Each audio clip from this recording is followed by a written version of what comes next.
Voilà que le loup est revenu dans les alpages, qu'il a passé le Rhône pour investir le Gard, l'Hérault, pour ce que l'on sait. Ce retour du loup pose des problèmes de conflit d'usage qui opposent les éleveurs aux écologistes et aux partisans du loup. Pour les sociétés traditionnelles, les choses étaient simples. Le loup était un nuisible qu'il fallait éradiquer. Notons au passage que les archives montrent que les attaques de loups n'étaient pas rares, sans être une menace constante pour autant. Jean-Marc Morisseau, le chef de file de l'histoire rurale en France, le président de la revue Histoire et Société rurale, a publié 2 livres sur l'histoire des relations de l'homme et du loup pour l'époque moderne. Livres dont je recommande évidemment la lecture. Si la cohabitation du loup et de l'homme est beaucoup plus complexe que cette simple opposition de 2 prédateurs, il convient peut-être de dire que cette relation est étroite et que l'évolution de l'écologie des loups est étroitement dépendante de l'évolution des sociétés humaines.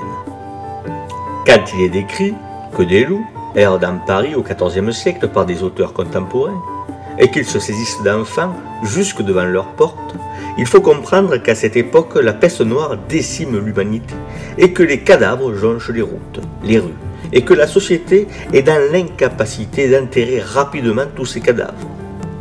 Cela va durer pendant des décennies, car la peste reviendra régulièrement et le loup va prendre goût à cette viande facile d'accès.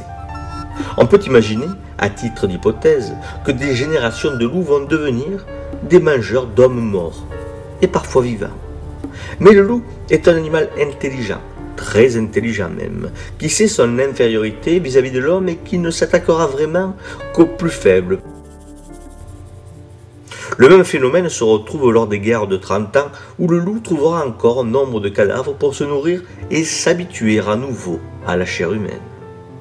On le voit bien, le loup n'est pas naturellement tourné vers la consommation de chair humaine. Il lui faut des stimuli répétés pour qu'il apprenne et transmette le goût de la chair humaine. Il y a encore un cas où le loup peut se voir pousser à chasser l'homme. C'est le cas de la maladie.